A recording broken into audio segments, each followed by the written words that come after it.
All right, so for this step, we're gonna disassemble, hopefully, the back cover, the armrests, and leave just the base on the frame of the seat.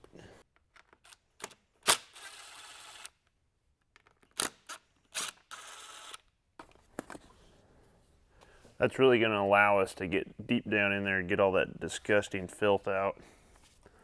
It's okay when it's your filth, but when it's someone else's filth, it's disgusting.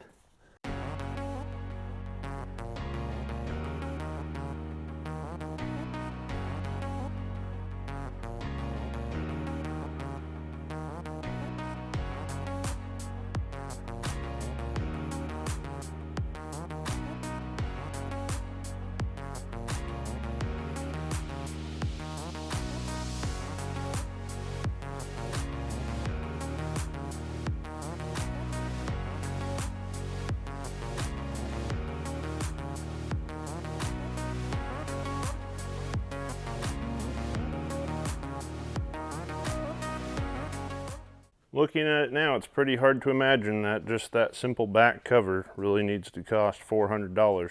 With the seat cover removed, I can actually see the indentation from whatever was pried into the seat before is now completely all gone. I have a feeling putting steam into this foam actually helped a tremendous amount to help expand it back out to its original size.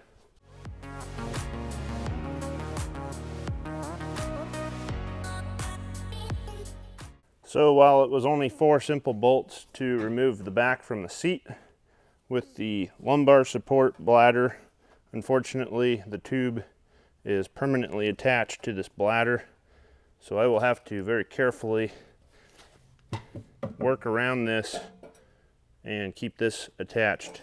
But at least now we can come in, thoroughly clean all this, and dye it without worrying about getting into the foam or having the foam sop up the dye off of our seat.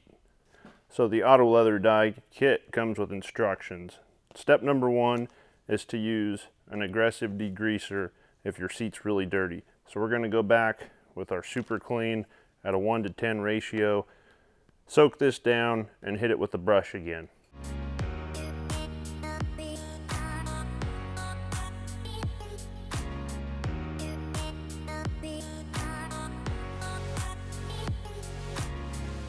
Alright, so now I've got things prepped so I can show you how the auto leather dye kit works, and I've actually already done one.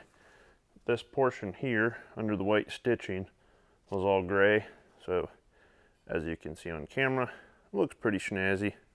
Now you're probably wondering the exact same thing. I'm wondering, how is it going to contrast against the black that's already there? And you can definitely see this actually looks kind of grayer. I can even see it in my camera screen. What I did was I did a little test spot where the pivot arm is that you'll never be able to see. And if you get the lighting on it right, like right there, you can totally see the outline of it and everything. So I made the conscious decision, I'm not going to try to go over any of the existing black on anything. I'm only going to do the gray, because if I do decide to do any of the existing black, I'm going to have to do all of it. Kind of to my disappointment, I wondered if this stuff was dye. That's what I wanted. I wanted a true dye. This is more like a water-based paint. You can actually see my tape lines. You can see the line right there. So it is more of a paint, and while I was applying the dye with the sponge, I got to a part of the sponge where some of the dye had dried, and it actually started just scuffing it right back off the leather. So we'll see. This has to cure for a minimum of 6 hours. So we'll see once it's cured how durable it is. But for now, I'll walk you through step by step for the whole application process. So the kit you get is really thorough. You get these written instructions, it walks you through everything. It says you got to clean it first and scuff it with their scuff pad. If it's really dirty, use a degreaser. So that's why we started out with the super clean. Next, you move to scuffing and using their prep cleaner, and then you go right into the dye. So their kit's going to come with gloves. You're definitely going to need more than one pair though. Comes with this spray bottle, scuff pad, a microfiber cloth, So the way I'm doing this is I will spray our prep cleaner on, I'll scuff it, come back, spray more to lift it up in suspension, and then wipe it off. As you'll notice, I'm wearing my dirty hobo clothes because once you go through this process, you're definitely going to get some on you. So definitely don't want to wear nice clothes while you're doing this. The thing I noticed in the first armrest that I did, if you have a spot where you don't scuff it well enough, it will not adhere. So make sure you are thorough with your scuffing. It's also important you get in the nooks and crannies and all the seams. That's one problem area I had with the first armrest, with the die not adhering.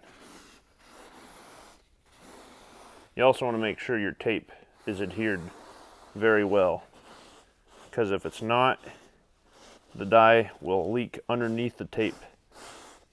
And since we have a white trim, if it gets underneath, it gets into that thread, it's going to be a bear to clean that off.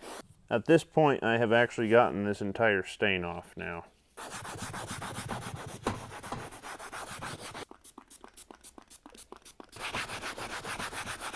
Another good reason for taking care of all your creases beforehand is because those creases are really hard to get this scuff pad into, and that's another area where the die is not going to want to adhere if you don't get the scuff pad in there. Now this gray color really doesn't show the scuffing very well, but as I've tried scuffing the black on my test armrest, the black shows where you've scuffed really well. So once you're done scuffing, I'll spray just a little more on. I'll come in with the microfiber, just wipe it up. It's literally like sanding before you paint a car. And you can see that we're getting some of that gray color off. They don't send any type of cleanup wipe or pre-wipe solution. Sometimes you have wax and grease remover. There's nothing like that.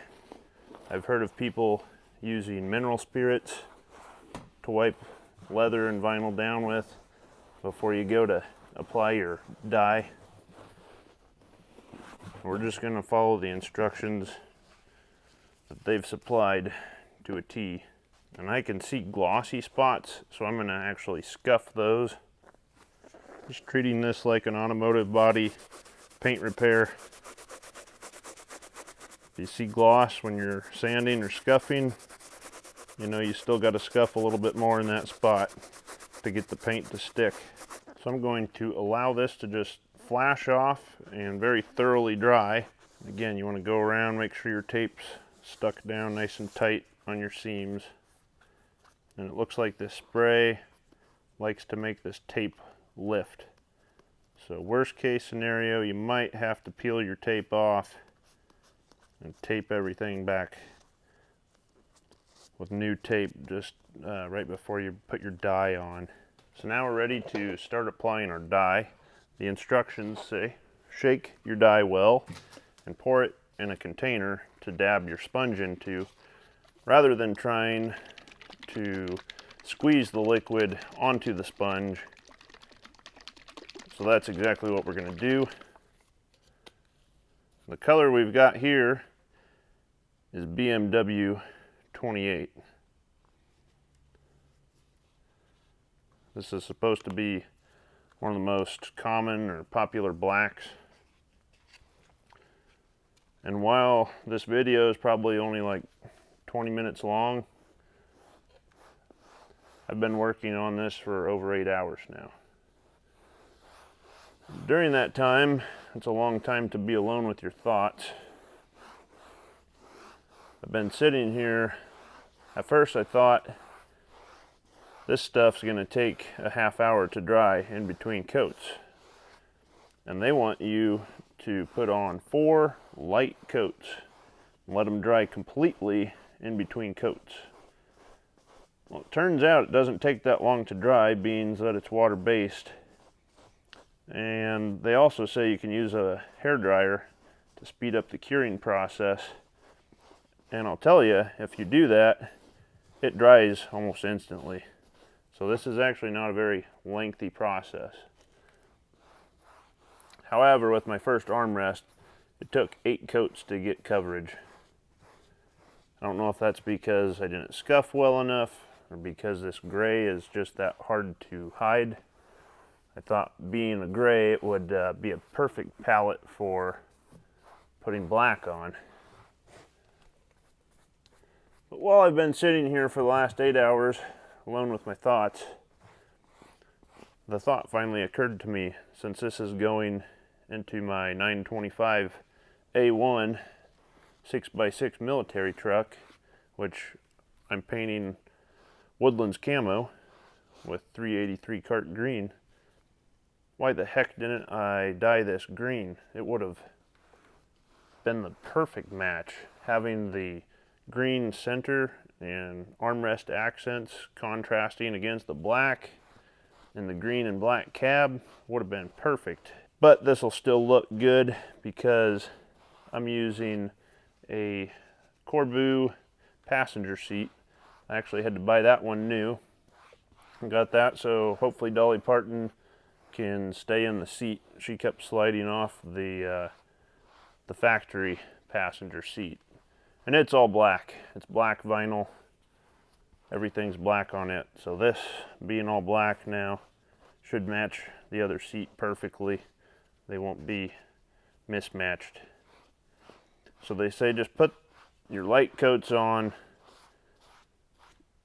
and I really don't care for the sponge application because, again, it's like paint. It's not, to me it's not dye. It doesn't seem like it soaks in. It seems like you have to apply it and get it to evenly apply and sit on top. I feel like spraying this on would be a lot better method of application. And I don't like to get it dripping wet into the seams because, like I showed you, that shows up after the fact, after you pull your tape. So we'll call that good for our first coat on the base here. We'll go ahead and get our armrest done.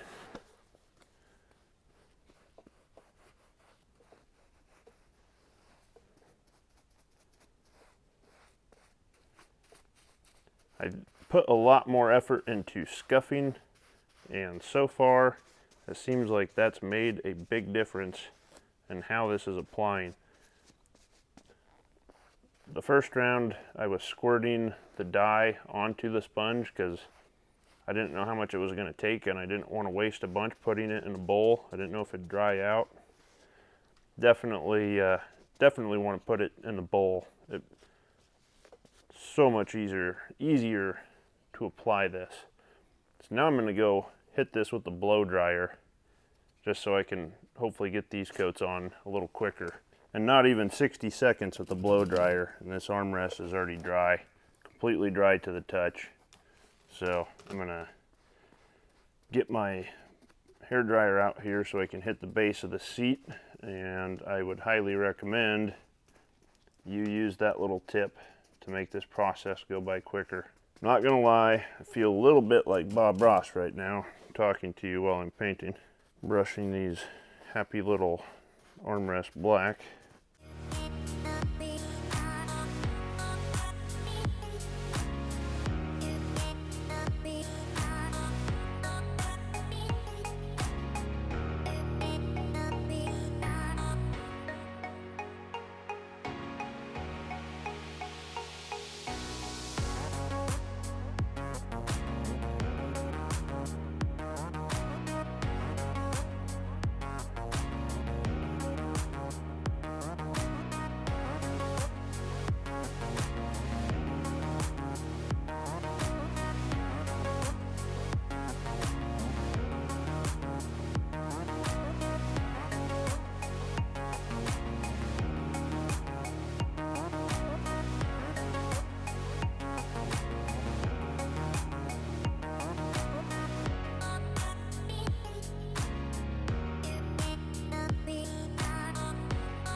One thing I'm finding is I have to open up the seams where they're kind of rolled onto the other piece of leather so I can get the dye down into the seam.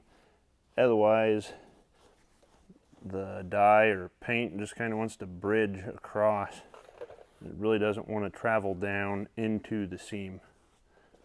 That was another reason I really wanted just a dye, an actual dye, because with paint you gotta worry about how thick you put it on and your cure time. You don't want to be painting over wet paint, otherwise all of it's going to lift. But by about the 4th or 5th coat, you should definitely be able to start seeing some hiding, some coverage. I don't know why, but this just seems like it is taking a lot to hide the gray. But that hair dryer certainly helps speed things up. I'm going to put this coat on. I'm going to let it air dry. I don't want to force dry every single coat, especially as we get thicker. I think as you get thicker, it's more important to start letting it cure slowly rather than quickly. Because remember, those first layers on the bottom, they aren't fully cured. They've just flash dried. I probably have 2 coats left from what I'm seeing right now. I'm having some spots where right in here I'm having trouble getting this to hide. I like to kind of dab it on and then just kind of smooth it out. Definitely don't want to leave any blobs or globs anywhere though, because that will dry like a paint puddle. The other problem with putting all your dye in the bowl is then it dries in the bowl. You don't want to run out in the middle of this project. And at $35 for a little bottle, I think it's 8 ounces. You don't want to waste it either. All right, so we've allowed this to air dry, and I really think, just based off of how this type of dye or paint refuses to go down into my seams, and it wants to dry and bridge across, I really don't think I would recommend this stuff just for that reason alone. If you were doing like a flat panel of leather, then I guess maybe it'd be all right. This just really isn't at all what I was looking for. I wanted an actual dye. I don't want this to rip off the minute I take the bristle brush to it. You saw how aggressive I was with the brush when we were cleaning at the very beginning of the video. That's the kind of strength I want from this black color.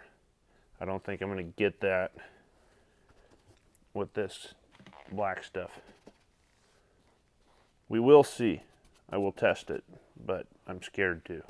And I think my guess of needing 2 more coats is going to be just right. Now, one thing I'm noticing is spots where I kind of swipe this on. If I go back and dab it and then blow dry it and let it dry, when I come back with this coat and I get my sponge wet and I swipe it across, it actually pulls it back off. So I don't know if those spots are going to require going back over with the cleaner and the scuff pad. That's another reason I'd prefer dye, so that it just soaks in and actually dyes it. I don't have to be dinking around with getting paint to stick. If anything, it almost seems like I should probably almost use a new sponge every time, because I feel like the paint's drying in this sponge, which is making the sponge actually become like a scuff pad. So I feel like the kit should come with multiple little sponges rather than just one. The other thing I want to note is when you dab it, I really don't like dabbing because that introduces a ton of air bubbles, and those air bubbles end up drying like big pores, and you can actually feel it lifting up off the surface. So I'm going to let this air dry again. I'm going to put one more coat on. I think I'm going to call that good for this piece. I can still see tons of gray stripes poking through at me right now though. So here's where we're at. I'm 11 hours into this project. I ended up cutting the sponge in half so I could start fresh. And every time I would start applying some to the seat, this thing's dry, it would just start wiping the color off. So I'm giving up for now. I'm gonna let it cure overnight. They want you to let it cure 4 to 6 hours. It'll get to cure for 8 hours, 10 hours. We'll come back, we'll start fresh. We'll see if we can apply more dye to this tomorrow, because there's still just streaks everywhere of gray coming through. So at this point in time right now, I am not impressed with this product, but we'll come back in 8 hours. We'll give it another go, because this is called the repair kit also. So, you know, I should be able to come back once this is cured and obviously touch it up and repair it down the road. So that's what we're going to shoot for. Pray to God this doesn't just start flaking right off the minute I sit in it. All right, so it's been 9 hours. I'm back. This was completely dry. Pulled out a new sponge, soaked it up with some dye. It laid down just like the first coat did. It slid right on, applied really nice and evenly. Still had a couple little spots of gray popping through. So I gave this just a quick once over with the hair dryer, walked away for about a half hour, came back, went to apply some more just to touch up the last few little gray spots, and the same thing started happening again where the sponge was actually removing the color from the whole surface. So I kind of dabbed it on, smoothed it out, hit it with the blow dryer, repeated that 2 or 3 times just to get some buildup on there. And this is the end product. It looks really good. We'll have to let this dry for 6 hours now before we can do this. The armrests, on the other hand, they've sat, they're done. So we're going to move on to the last step, which is applying this leather protection cream. I've taken my fingernail, tried to scrape this off. I can't get anything, I can't get any marks to show up or anything. So I think once it cures for that 6 hours, it does become pretty indestructible. So we'll see. The one point I want to make, you know, this is going in an army truck. I'm going to be dirty, greasy, covered in sawdust all the time. This isn't super critical or important. It's just I'm trying to learn if I want to recolor seats in the future in a more expensive build, something like a daily driver. Is this really going to hold up? We will see. I'll have to do a follow-up video on this in about a year, or if it fails, I'll do a video sooner. But initial thoughts are I really don't like how it applies. I would rather have a dye that just bites into the leather.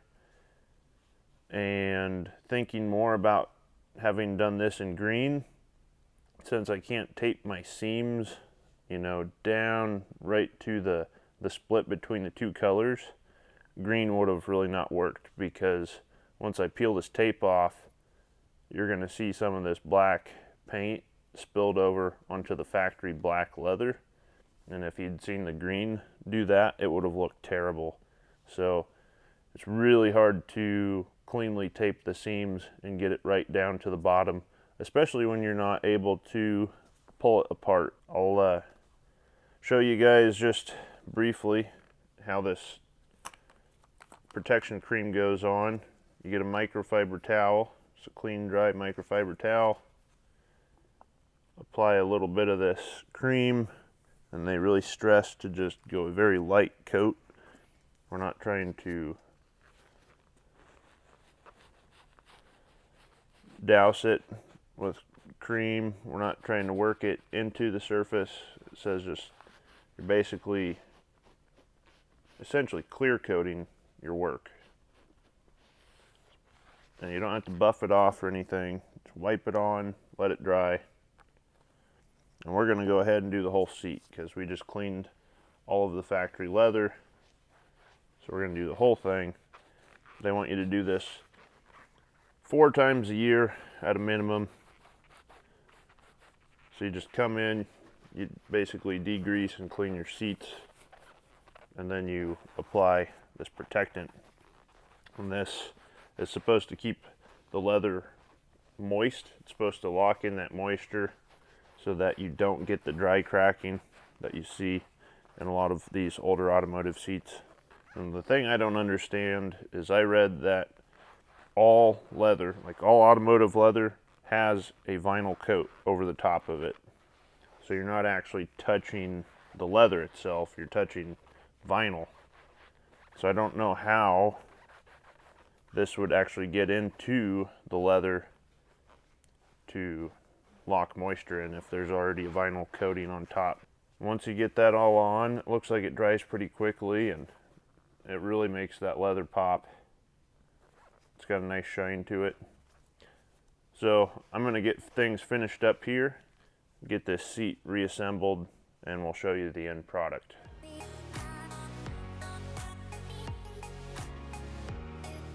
And here is our final product in all its glory. Give you a quick walk around here. I went ahead and vacuumed off the carpet on the back, applied a Scotch fabric guard. Was fortunate enough to get my mom to reinforce and sew that cut back shut so we could pull our front headrest nice and tight without worrying about ripping the back anymore. And I think it turned out overall pretty good. Only part that I really had any issues with was I wanted to clean my white stitching after the fact, and I had some spill through with the paint color some of the stitching black. So I came back, put painter's tape along the dyed surface, and this was over 12 hours after it had been applied, so it should have been cured. But as soon as I removed my tape, I actually ripped a bunch of the dye or the paint off. And they say put an extremely thin coat on, do 4 coats. Well, the reason they tell you this, if I can get this to show up on here, is because if you put it on too thick, it'll actually fill in those little voids in the leather texture, and it looks like just a regular old strip of paint. And right here, I can't see it on camera. I can see it in real life. I can see a definitive line going across here. I applied that with a paintbrush, so I wouldn't recommend using a paintbrush to apply it. There we can get it. There we can see it a little bit. Standing back 10 feet, you're never going to notice it though. Some of the other problem areas were on the seat here where the gray kept poking through, and I was brushing more on, and then it was taking the dye off. You can kind of see those brush strokes in there. Probably put it on a little too thick, but again, overall, 75 bucks. I can live with this all day long. So what are my final thoughts?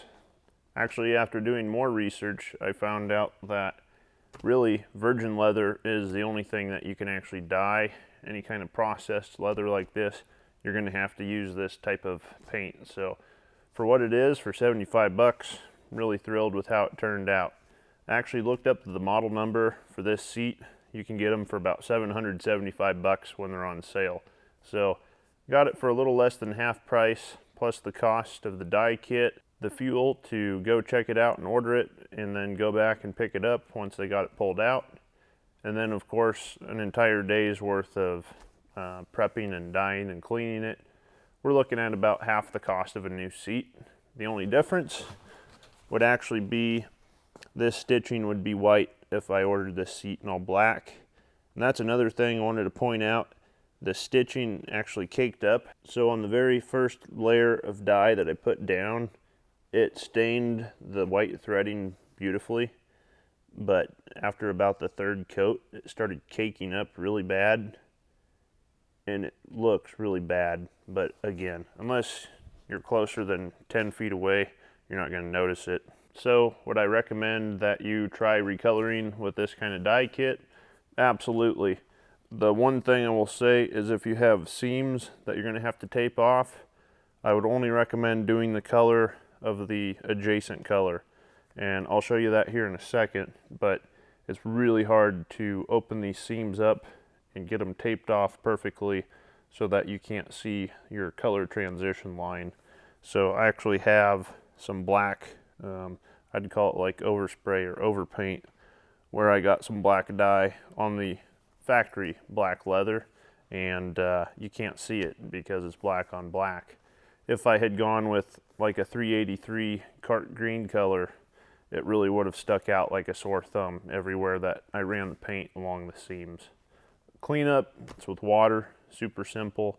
If you're not filming it like I was, I actually did the whole back of the seat in like 2 hours, whereas the armrests and the base took me about 11 hours because I was trying to film every little thing, and that really adds a lot of time to the process. Definitely, I would look up autoleatherdye.com. Like I said, they have any color that you could think of, and they can do custom blends. So I'll show you these seams here so you can see my tape line here and where I wasn't able to get the dye all the way down into the seams because I would actually have to have a way to hold the seam spread wide open and let it cure like that. And unless you come up here and spread this open, you're not going to see it. So I'm not too worried about that. So thanks for watching. I hope you learned something. I know I sure did. And hopefully we'll see you in the next video in our M925A1 series.